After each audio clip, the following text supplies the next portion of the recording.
Yes, for today's video ay magbabaklas tayo ng cellphone, Android, ayan. Siyempre, gusto natin mapabilis, gagamit tayo ng ayan, screwdriver electric from Fly CDI, ayan, 10-in-1, pwede po sa Android, pwede po pang iPhone, at iba pang mga gadget na babaklasin natin.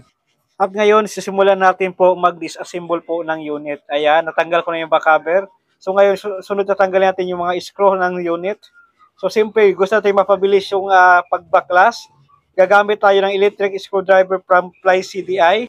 Isa sa nagustuhan ko dito kasi nga naka-alloy aluminum na po yung handle niya. At the same time, magaan lang siyang gamitin kasi nasa 78 grams lang yung bigat niya. So yan, kayang-kaya po to sa mga ano to no, sa mga laptop, ayan. At sa mga iba pong gadget po, pagbabaklas po ng mga screw, ayan. So kung ako sa inyo, kung gusto yung bumili talaga ng mga ganitong klase po, talagang magandang investment po itong klase po na electric screwdrivers. Ayan. Kung gusto niyo rin kayong bumili ng ganitong klase po, ayan, may recommend ko talaga itong klase po na electric screwdriver. Ayan. I-click niyo po sa may yellow basket ko, ayan, para makapag-check out na rin kayo ganitong klase po ng electric screwdrivers. Kaya mag-check out tayo kayo sa may yellow basket. Check out na.